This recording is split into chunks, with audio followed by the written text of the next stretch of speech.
Just got done with the newest episode of Monday Night Raw. Let me just get right to it.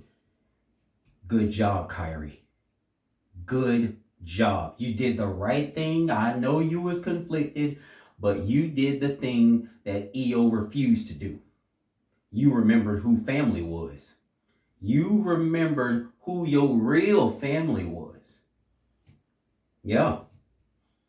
EO must have forgot making too many friends over in the West, giving a little too much respect to Rhea, a little too much respect to Stephanie. That's how you lost the belt. You too busy giving out this respect. You ain't honing your skills. Now you done lost the title. You out of the picture. Stephanie Vaquer celebrating. You ain't got no goal no more. Now you want to come out here and stand up for Rhea? Rhea telling you about Asuka? Asuka not doing half the things Rhea used to do. Get the heck out of here. EO forgot who family was. She forgot who her real family was. She forgot who got her here. She forgot who brought her to the dance. And she had to pay for it. She had to pay for it. But Kairi, you did the right thing. It was a little shaky with the hip bump at the end there and Rio winning the match, but you corrected yourself in the end. I know you was conflicted. You're a peaceful person, but you did the right thing in the end. I'm sorry it had to come to this, Kairi.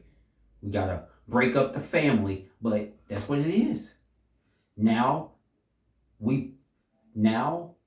Asuka and Kairi possibly got to further teach EO a lesson.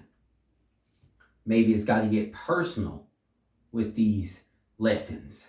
Maybe Asuka has to personally teach EO these lessons. Maybe we finally get the match that we've all been waiting for, EO versus Asuka, and the match she had with Rhea shows us where EO learned all this stuff from. I think the crowd forgot how good Asuka was. She is great at this, expert at submissions, expert at reversing whatever you try to put on her. She's almost like, I'm just going to say it, she's almost Chris Benoit level with these reversals. I mean, you know how you'll jump off the top rope, you'll go for a spear, you'll go for a leg drop. It don't matter what you do to Chris Benoit, it can all be turned into a crossface. That's kind of how Asuka is. Like anything could be turned into a reversal with that girl. She is great at wrestling. And I kind of see where Asuka learned it from. I kind of see where EO learned it from. She got it from Asuka. They're both great, but EO she got sucked into the limelight. All of her fans. She fell into the trap. Now she got to get taught a lesson. And that's just what it is. On the other side of the women, Bayley is going further and further into her descent to madness as she flipped the switch in her match against Roxanne Perez, hit her with a Bayley belly, and then hit her with the other finishing move, and it was over for there. But she called Lyra Valkyria out as help, as moral support, because Raquel was out there and she needed backup. So after the match, switch turned again. Now she back yelling and screaming at Lyra. Chick's crazy. Chick is crazy.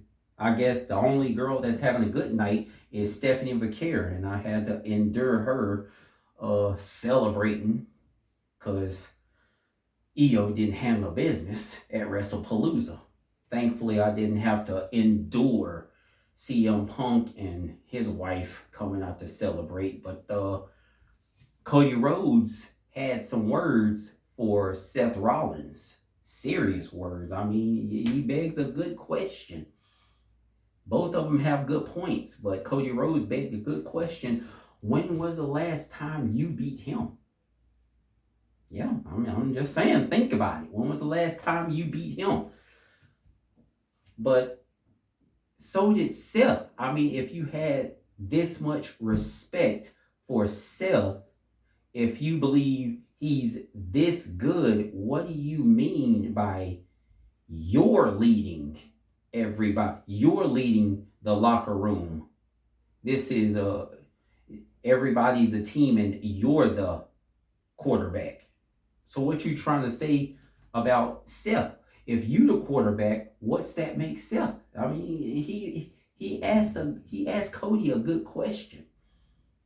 Now I can't go with him with all of the I'm the creator stuff and I'm the alpha stuff. I mean, just, come on now. I'm a Christian, Seth.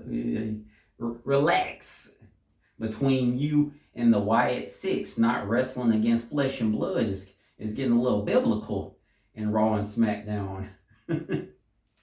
But yeah, tonight was a good episode.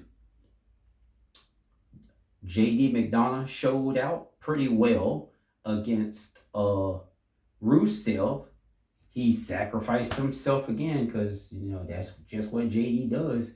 And he tried to go for another record-breaking back body drop to compete with AJ Styles. It was okay.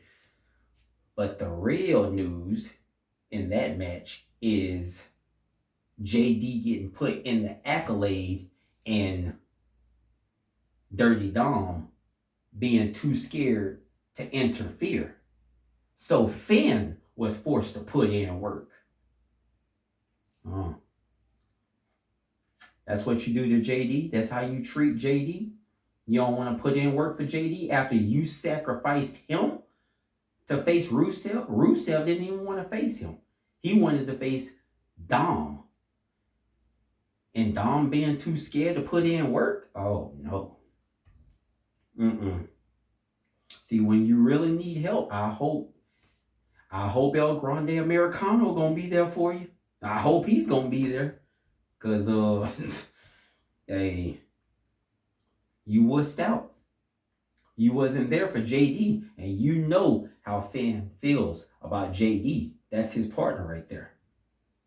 And you wasn't there for him tonight. And he was forced to put in work. He ain't even want to get involved. That's not looking good. Not looking good. You better hope Liv comes back real quick. But anyway, yeah, it was a good episode of Wrasslin. It was very good. It was nice.